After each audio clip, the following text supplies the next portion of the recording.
بسم اللہ الرحمن الرحیم۔ دبستان اقبال والوں کا میں تہ دل سے شکر گزار ہوں کہ انہوں نے موقع دیا۔ گزشتہ دنوں جب ملاقات ہوئی طارق بھائی سے تو انہوں نے مجھ سے پوچھا کون سا ٹاپک، تو میرے ذہن میں جو فوری طور پر اصل میں ایک ٹاپک آیا کہ جس میں واصفیات، جس میں اقبالیات کی تشریح بزبان واصفیات تھی، وہ تھا اقبال کا تصور خودی۔ اور اس بارے میں ایک گزشتہ کچھ سالوں میں یوں ہوا کہ ہم نے جب سماعی واصف خیال شروع کیا تو قبلہ واصف علی واصف رحمۃ اللہ علیہ کی وہ تمام جو چیزیں جو مطبوعہ تھیں، جو غیر مطبوعہ، تو ان کے اشاعت کا سلسلہ شروع کیا۔ تو اس میں ہمیں ایک نایاب ایک مقالہ ملا جو حضرت اقبال کے 100 سالہ تقریبات کے سلسلے میں 1977 میں سیٹلائٹ کالج راولپنڈی میں قبلہ واصف صاحب نے ایک مقالہ پڑھا تھا، تو وہ ہم نے پھر شائع بھی کیا واصف خیال میں، اور پھر اس کے بعد 2015 میں بنیاد میگزین جو ہے لمز کا، اس میں گوشہ اقبال میں ہم نے اس کو پھر شائع بھی کروایا، جس میں تمام ریفرنسز وغیرہ بھی انہوں نے ایک تحقیقی انداز میں بھی اس کو چھاپا، کیونکہ آپ کو پتہ یہ ایک بنیاد جو ہے تحقیقی مجلہ ہے۔ اب یہ ہے کہ جس کی میں تمہید کا آغاز یوں کروں گا، گمنام ادیب قبلہ واصف صاحب کے خطوط کا مجموعہ ہے، اس میں ہمیں ایک خط ملا جس میں کسی صاحب نے اقبال کے شعر کی تشریح مانگی کہ علامہ اقبال رحمۃ اللہ علیہ کے اس شعر کی تشریح کی جائے، اور تو آپ نے اس کے جواب میں لکھا کہ اقبال کے شعر کی تشریح کرنے کے لیے لازم ہے کہ شاعر خود بھی قلندر ہو، کہ قلندر کا کلام ہے تو پھر اس کی تشریح بھی قلندر کی زبان سے ہونی چاہیے، یا اگر یوں نہیں ہے تو کم از کم وہ رموز قلندری سے آگاہ ضرور ہو۔ تو آپ فرماتے ہیں کہ ہم تو اپنا فرض نبھا دیں گے، لیکن کیا آپ بھی اس کے لیے تیار ہیں؟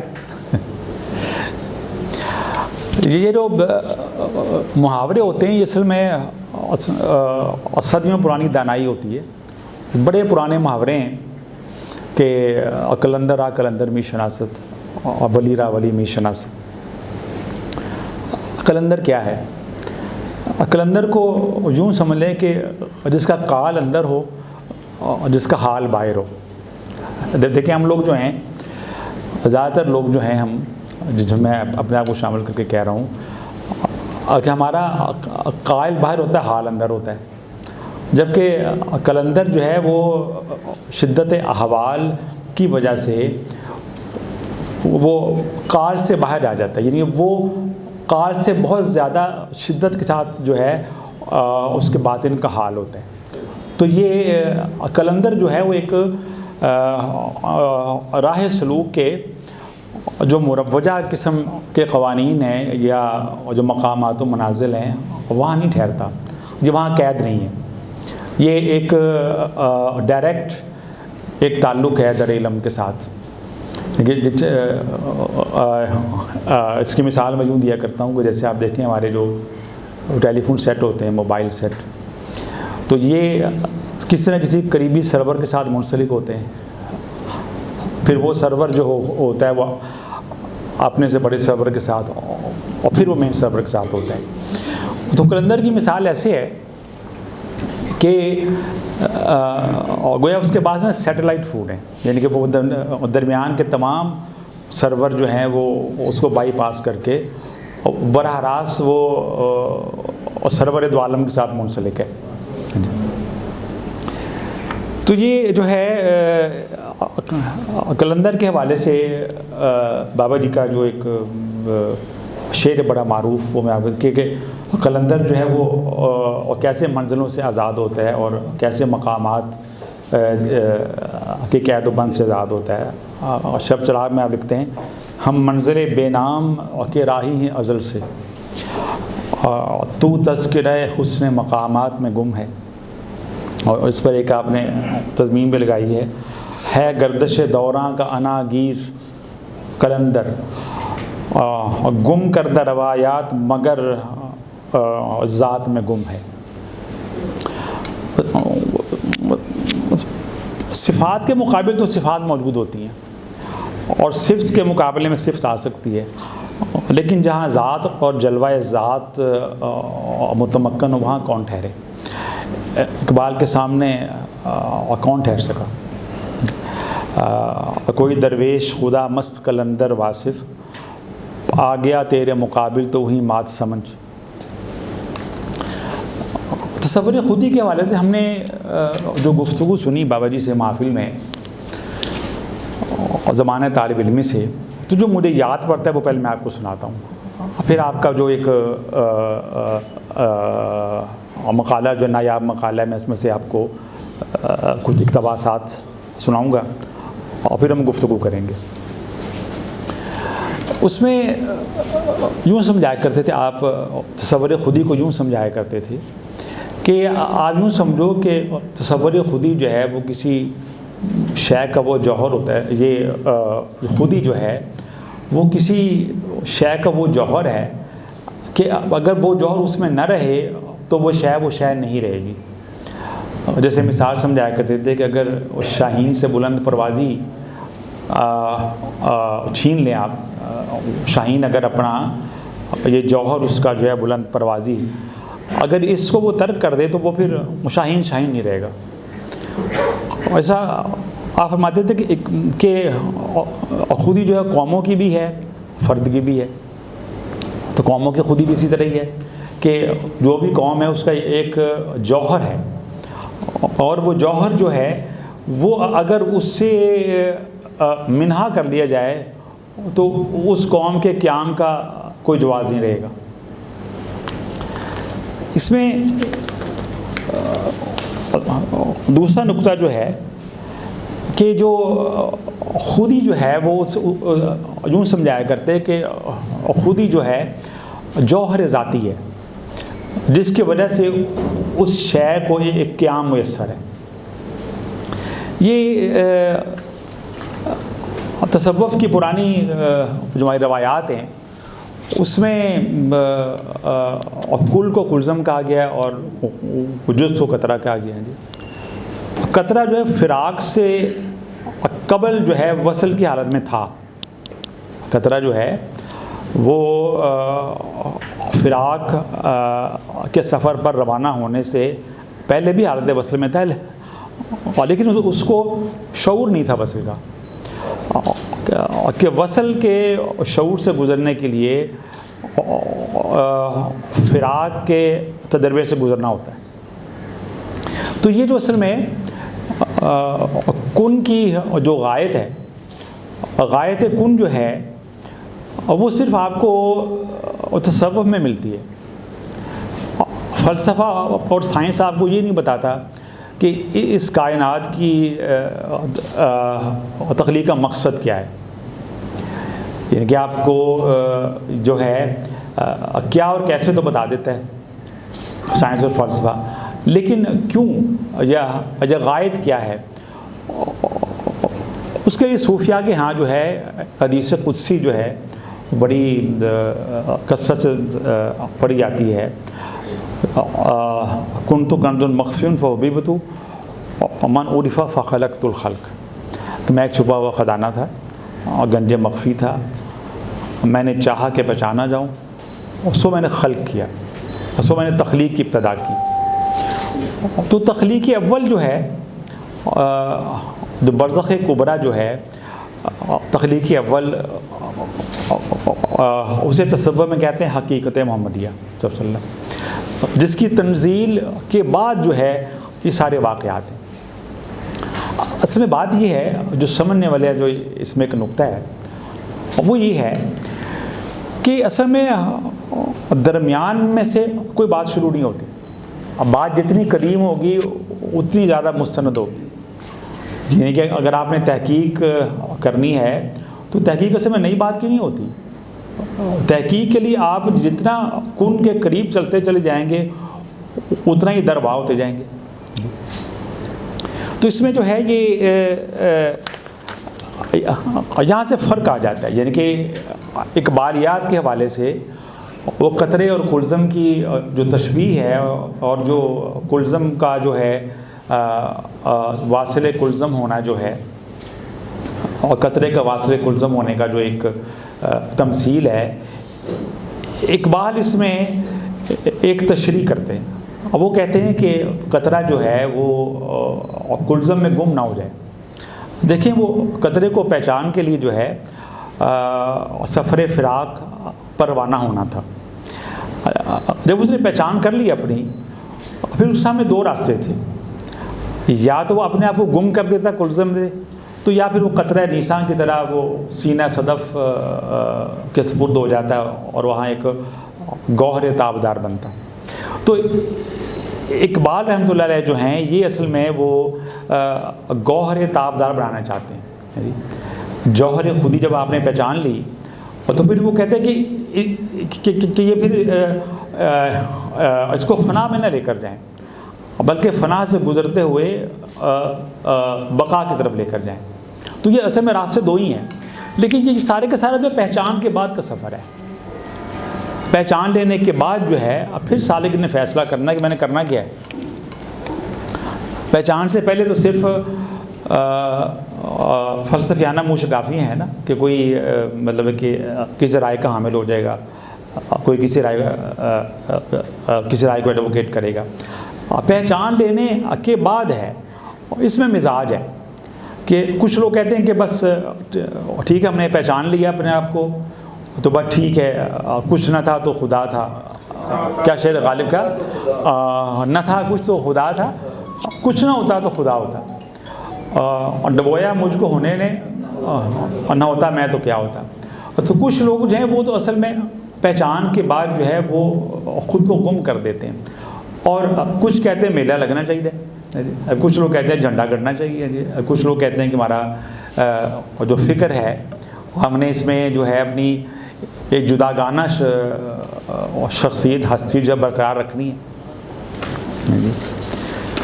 اچھا اب اس میں جو ہے یہ جو نایاب مقالہ ہے اقبال واسف صاحب کا، اس کے دو پیراگراف جو ہے نا وہ بڑے اہم ہیں. اس میں آپ دیکھیے کہ اس مقالے کا آغاز آپ کرتے ہیں. یہ میں پیراگراف آپ کو پڑھ کر سناتا ہوں جب تک کہ آپ کو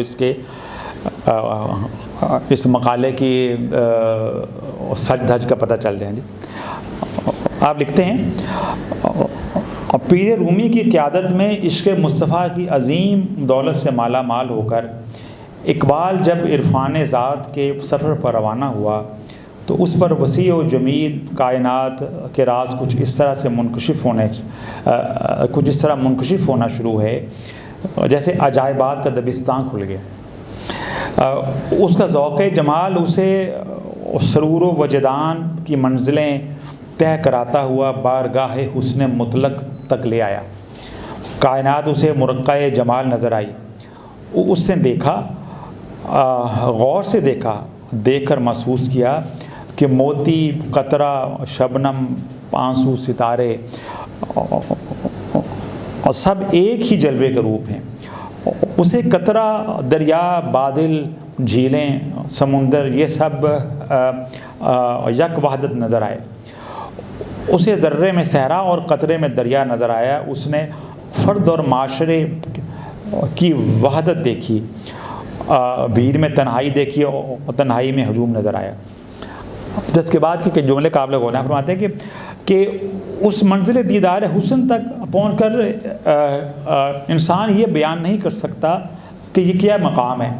صاحب منزل خود آئینہ ہوتا ہے، خود روبرو، خود نظر اور پھر خود ہی محو نظارہ ہو کر رہ جاتا ہے. لیکن اقبال اس مقام پر ٹھہرا نہیں. یہ نقطہ قابل غور ہے.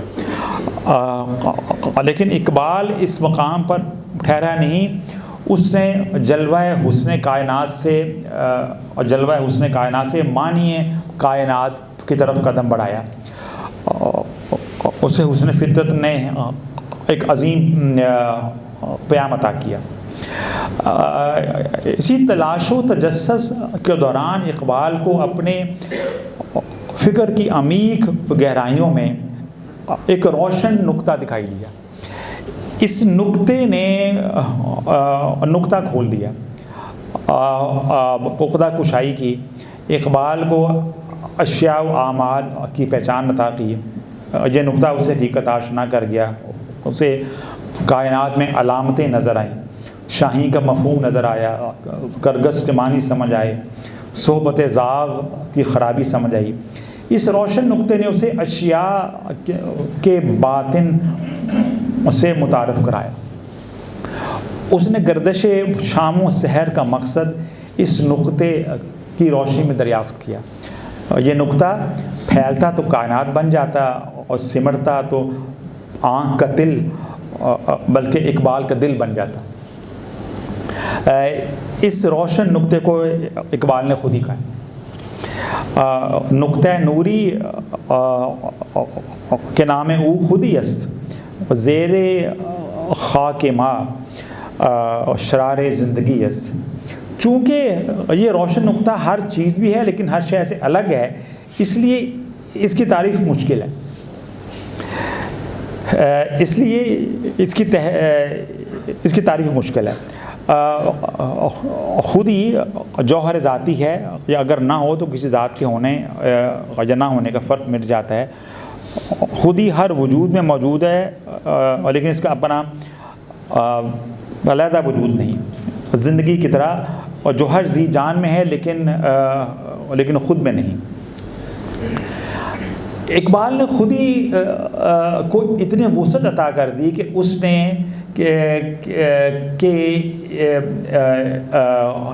اس مفکر فکر صالح نے جو ملت اسلامی کا غیور فرزند اور پیر رومی کا مرید باوقار ہے، اقبال نے خود ہی کے تصور سے جو پیغام دیا ہے وہ بحر بے پایاں سے افکار کے گوہر تابدار نکالتا ہے. اقبال کا تصور خود ہی عارفوں کے لیے ہے، شب بیداروں کے لیے ہے. اقبال یہاں نام نہ لے علم خودی کا، کہ موضوع نہیں مکتب کے لیے ایسے مقالات. پھر اس کے بعد آپ نے خودی کو کہا کہ جس طرح ایک فرد کی خودی ہوتی ہے، اس طرح اسلام کی خودی ہے، ملت اسلامی کی خودی ہے. اس طرح جو ہے وہ جو بھی شعبہ ہے اس کی خودی موجود ہے.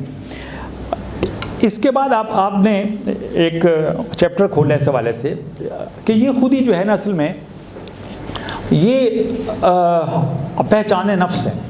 یعنی کہ اس کو ہم اگر آسان لفظوں میں کہیں تو یہ کہیں گے یہ سیلف ریکگنیشن کا نام ہے. اگر وہ بچہ پوچھے کہ بھی مجھے ایک لفظ میں سمجھائیں خودی کا کیا مطلب ہے، تو کیا ہے یہ سیلف ریکگنیشن، کہ اپنی پہچان کے بعد ہی پھر خدا کی پہچان ہے.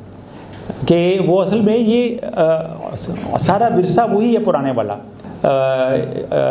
یا پھر افطرا ہوگی، دانائی پرانی ہے. یہ دیکھیں اصل میں جو نقطہ خاص سمجھنے والا ہے وہ یہ حق کو نہیں کاٹتا. اور جو بھی اپنے وقت کا صوفی ہوتا ہے وہ اپنے دور کے طلب اور تقاضے کے مطابق پیغام لے کر آتا ہے. اور پیغام کا کہاں سے لے کر آتا ہے؟ پیغام لے کر آتا ہے کتاب سے. کہ اقبال الرحمن نے اپنی زندگی کے آخری دور میں فارسی اشعار میں، مجھے یاد پڑتا ہے فارسی اس طرح مجھے یاد نہیں ہے، کہ اگر میں نے جو کچھ میں نے لکھا ہے بار الہ یہ اگر قرآن کے علاوہ ہے تو بے شک مجھے شفاعت مصطفیٰ سے محروم رکھ.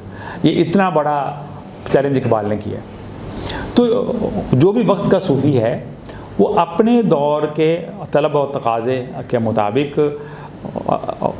جب الکتاب سے متمسک ہوتا ہے تو اس کو جو ہے وہ کتاب وہاں سے سنائی دیتی ہے جہاں سے اس دور کا سبق شروع ہوتا ہے. دیکھیں یہ کتاب الہی جو ہے یہ تو قیامت تک چل رہی ہے نا, اس میں ساری کی ساری آیات آپ کو آج اسی میں 2021 میں نہیں سمجھ میں آئیں گی, اور جو بات 2000 سال بعد کھلنی ہے وہ تو اس وقت نہیں سمجھ میں آئے گی. اور تو حق کو نہیں کاٹتا. اچھا آپ دیکھیں کہ یہ جو ہے کبھی آپ نے غور کیا کہ اگر آپ دیکھیں بابا بلے شاہ سرکار کو دیکھیں, حضرت قبلہ سلطان باہو کو دیکھیں, حضرت شاہ حسین کو دیکھیں, ادھر سندھ سے سچل سرمس کو دیکھیں, بنگال سے علن فقیر کو دیکھیں, تو آپ دیکھیں گے کہ ان کا ٹائم پیریڈ ایک ہے. اور ان کا اگر آپ کلام دیکھیں تو کلام یوں لگتا ہے جیسے ایک صوفی شاعر نے کہ کسی دوسرے کے کلام کی نقل کر دی. اور یہ میں نے جتنے نام لیے ہیں ان میں سے کسی سے ملاقات ثابت بھی نہیں ہے تاریخ. تو یہ پیغام کہاں سے آتا ہے؟ اس دور میں جو ہے کتاب الہی کا جو پیغام تھا وہ اقبال کے قلب منور پر وارد ہوا, اور اس نے ان کی تشریح کی, اور مکمل تشریح ہے. یعنی کہ اس کو اگر ہم یہ دیکھیں نا کہ فلسفہ گویا کوئی نیا فلسفہ ہے, تو اقبال کو فلسفی نہ کہے بلکہ وہ تو شاعر کہنے پر بھی شکوہ کرتے ہیں کہ دیکھیں میری قوم نے جو ہے مجھے شاعر سمجھ لیا, یا اللہ جب مجھے اپنی قوم سے شکوہ ہے. تو اس پیغام کو دیکھیں, اس کو لیبل نہ کریں. اب جو تصور خودی ہے, اب دیکھیں اس میں ہم یوں ہوتا ہے کہ ہم جو ہے نا لفظوں میں الجھ جاتے ہیں. کشف المحجوب میں ایک جگہ پڑھ رہا تھا میں, اس میں ایک نقطہ بہت اہم ہے. فرماتے ہیں کہ ایک طالب حق جو ہے وہ جب ذات کے عرفان کے سفر پر نکلتا ہے تو اس کا شعور جو ہے اس قدر بلندی میں آ جاتا ہے کہ وہ عالم معنی میں ایسے فلک تک پہنچ جاتا ہے کہ جہاں ان معنی کا لفظوں سے ربط ختم ہو جاتا ہے. یہ بات غور کر رہے ہیں آپ انیسہ, کہ معنی کے وہ ایک ایسے فلک تک پہنچ جاتا ہے اتنی بلندی تک کہ عام طور پر کیا ہوتا ہے کہ اس کا جو ہے ربط, اس کا جو رشتہ ہے لفظوں کا اور معنی کا, وہ ڈسکنیکٹ ہو جاتا ہے. تو اس عالم میں سالک کیا کرتا ہے؟ اس عالم میں سالک جو ہے وہ اپنے قریب ترین کسی لفظ کا انتخاب کرتا ہے جو اس کے معنی کو پورا کر سکے. تو دوسرا یعنی کہ ثابت کیا ہوا کہ کسی صوفی کے کلام کو سمجھنے کے لیے آپ اس کے لفظوں کے معنی ڈکشنری میں نہ دیکھیں, بلکہ آپ اس کے شوز میں جائیں پہلے. یعنی کہ جس زاویے سے وہ دیکھ رہا ہے اس کائنات کو, آپ کو وہ زاویہ جو ہے وہ کم و بیش حاصل کرنا پڑتا ہے کہ پھر آپ لفظوں کے محتاج نہیں رہتے. لیکن لفظ خودی جو ہے اگر ہم اس کو ایک لفظ کے طور پر لے لیں اور اس کو ہم دیکھ لیں کہ یہ فلسفہ علیحدہ ہے, تو یہ بات درست نہیں ہے. ایک ثبوت کے طور پر میرے پاس ایک خط ہے جو میں نے واصف خیال میں شائع کیا تھا. یہ خط جو ہے نہیں صاحب, یہ 1914 میں اقبال نے لکھا تھا مہاراجہ کشن پرساد کے نام. تو اس کا ایک میں آپ کو پیراگراف بتاتا ہوں. فرماتے ہیں کہ یہ مثنوی جس کا نام اسرار خودی ہے ایک مقصد سامنے رکھ کر لکھی گئی ہے. اقبال رحمہ لکھتے ہیں میری فطرت کا طبعی اور قدرتی میلان سکر و مستی و بے خودی کی طرف ہے. کیا فرماتے ہیں؟ میری فطرت کا طبعی اور قدرتی میلان سکر و مستی و بے خودی کی طرف ہے، مگر قسم ہے اس خدائے واحد کی کہ جس کے قبضہ قدرت میں میری جان و مال و آبرو ہے، میں نے یہ مصنفی از خود نہیں لکھی، بلکہ مجھ کو اس کے لکھنے کی ہدایت ہوئی۔ میں خود حیران ہوں کہ مجھ کو ایسا مضمون لکھنے کے لیے کیوں انتخاب کیا گیا۔ جب تک اس کا دوسرا حصہ ختم نہ ہو لے گا میری روح کو چین نہ آئے گا۔ اس وقت مجھے یہ احساس ہے کہ بس میرا یہی فرض ہے، اور شاید میری زندگی کا مقصد یہی ہے۔ مجھے یہ معلوم تھا کہ اس کی مخالفت ہوگی، کیونکہ ہم سب دور انحطاط کی پیداوار ہیں، جس کا سب سے بڑا جادو یہ ہوتا ہے کہ وہ اپنے تمام عناصر و اجزاء اور اسباب کو اپنے شکار کی نگاہ میں محبوب و مطلوب بنا دیتا ہے، جس کا نتیجہ یہ ہوتا ہے کہ وہ بدنصیب شکار اپنے تباہ و برباد کرنے والے اسباب کو ہی اپنا بہترین مربی تصور کرتا ہے۔ یہ بیج جو مردہ زمین میں اقبال نے بویا ہے، یہ اگے گا، ضرور اگے گا، اور باوجود اس کے مخالفت کے برابر ہوگا۔ مجھ سے اس کی زندگی کا وعدہ کیا گیا الحمدللہ۔ یہ بات بڑی قابل غور ہے کہ اقبال فرماتے ہیں کہ میری لیگیسی اس سے مختلف نہیں ہے، جو 1300 سال سے جو وزڈم چل رہی ہے اور جو دانائی چل رہی ہے صوفیاں کے ہاں، وہ اس سے خود کو مختلف نہیں کہہ رہے۔ وہ کہہ رہے ہیں کہ میں نے اس ٹرم کا جو انتخاب کیا ہے وہ ایک سبق دینے کے لیے ہے۔ اسی طرح ایک اور خط میں بھی آپ لکھتے ہیں کہ میری قوم میں جو تقدیر کا ایک جمودی تصور موجود ہے، اس قوم کو تقدیر کے جمودی تصور سے نکالنے کے لیے میں نے فلسفہ خودی جو ہے پیش کی۔ یہ مختصر اصل میں کچھ باتیں تھیں جو کہ بالواسف صاحب کے حوالے سے انہوں نے تصور خودی سے بات کی، کہ جس کے لیے میں نے ری انفورس کرنے کے لیے دیگر حوالہ جات بھی دیے۔ اب ہم اس موضوع پر میں چاہتا ہوں کہ ہم گفتگو کریں، اور چونکہ میں اسکالر آدمی نہیں ہوں، میں تو مکالمے والا بندہ ہوں۔ میں آپ کی بات سنوں گا اور اس کے جواب میں کچھ اپنی بات پیش کرنے کی بھی کوشش کروں گا، کیونکہ ایسی سیٹنگز کا مقصد یہ ہوتا ہے کہ فکری پیراڈاکس جو ہیں وہ دور ہو جائیں۔ محض ایک لیکچر سنا دینا سے مقصد نہیں ہے، ٹھیک ہے؟ پھر اللہ کریں جی پھر